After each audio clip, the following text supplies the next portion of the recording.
Hey guys, Maya here at Free with MBG, and today I am going to be discussing the cost of Sisterlocks and whether or not Sisterlocks are worth the investment that comes along with it. So if you are interested in hearing my perspective on the cost of Sisterlocks, stick around.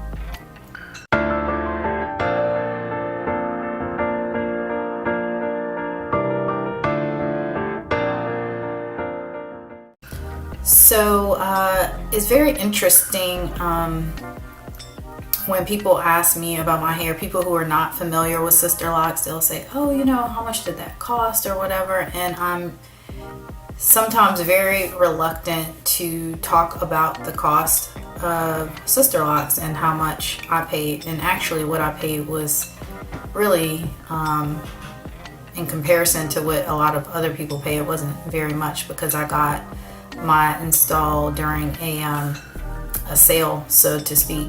But again, Sisterlocks, the costs are usually dependent upon the length of your hair. So the longer your hair is, the more it'll cost.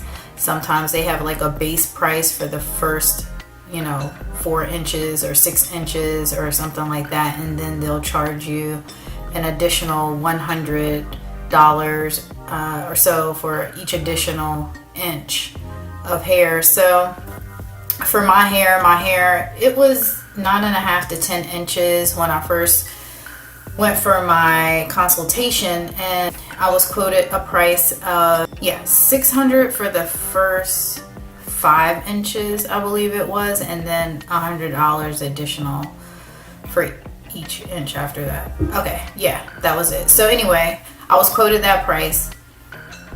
I was like, whoa, like that literally almost took my breath away. Like, I don't know what I was expecting. Again, I only went to one consult, and shortly thereafter I booked my install appointment. So I started researching after that, and I learned that some establishments can cost as much as $1,500, but the average seems to be around $1,000 or something like that. But when it was all said and done, after my sale price was applied, I ended up paying $600. So I mean, now reflecting on how many people I've heard on YouTube and stuff like that, I feel like I got a pretty good deal. So along with the initial investment of Sisterlocks comes the retightening appointments, which range from anywhere from 75 to 100 plus bucks, once a month, every 4 to 6 weeks or so. And I mean, my perspective on that is it's up to the individual and how important the maintenance is to you. So for some people who don't want to make that investment, they learn how to do it themselves by watching YouTube videos or taking the course. And for me personally, I am not ready to jump in and learn how to do my own hair yet. I just want to kind of get them established for like a year or so. Maybe I'll have a different opinion, a year from now. But my retightening appointments cost $100. I'm a frugal person. I mean, I like to stick to budgets and whatnot, and so it's not like I made this decision, willy-nilly. I really had to put a little bit of thought into it, and for me, it's a priority for me to be able to go and get my hair retightened. I feel like people spend hundreds of dollars on Starbucks and eating out and partying and stuff like that. So could you technically swap out some of your Starbucks runs and set that money aside and maybe not eat out as much or whatever, and use that money to pay for your hair? Maybe some people are willing to do that, some people aren't. For me, it's a matter of time. I was spending so much time on my hair when I was a loose natural. A lot of times I would do 2-strand twists. I would take hours because I'm not really good with doing hair. So I wasn't good at flat twisting and things like that. I would put all this time into twisting my hair and whatnot, only to go to sleep, wake up the next day, and it's not even cute. Like, if I had somewhere to go, it was frustrating. I mean, it was very, very stressful.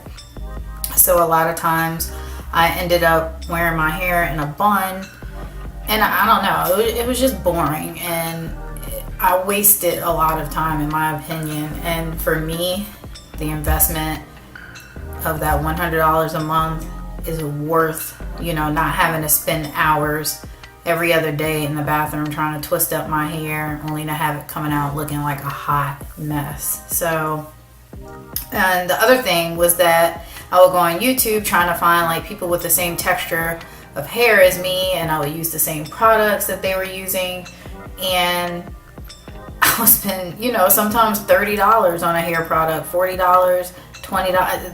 Natural hair products aren't always cheap, and so I was a product junkie, so I can't necessarily say that I'm spending significantly more than I was when I was in Loose Natural, because yeah, I was always at Ulta, at Target, like spending all this money, ordering stuff online, Amazon, what have you. It's, again, a matter of perspective, a matter of you know, time. Like, I'm sure there's some things in your budget that you can slash if you want to make that investment.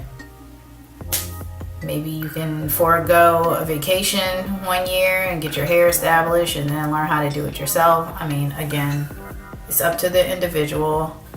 For me, it's worth it. It was worth what I paid. I can't say enough good things about my Sisterlocks. So far, I love them.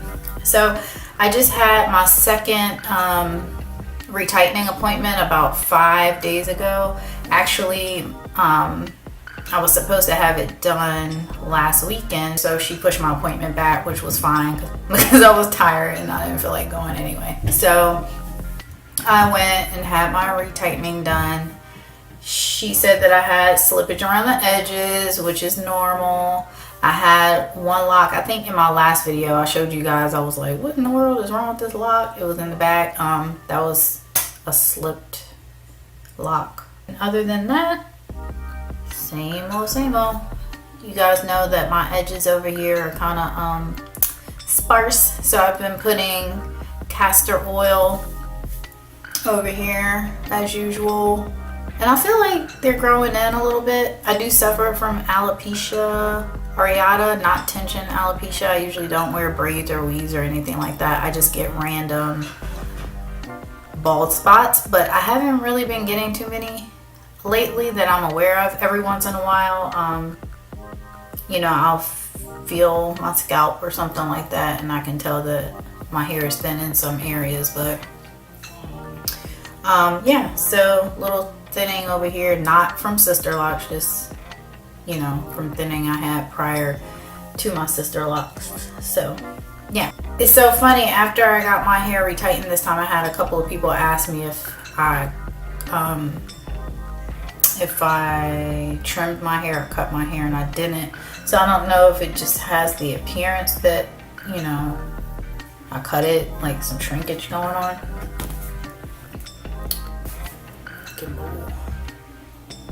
So yeah, the length is the same as the last video, which is probably 9.5 inches. I don't think my hair has grown really since I've got my Sisterlocks. So anyway, guys, that's it. If you have any questions, please leave them in the comments section below. Thanks for watching. Bye.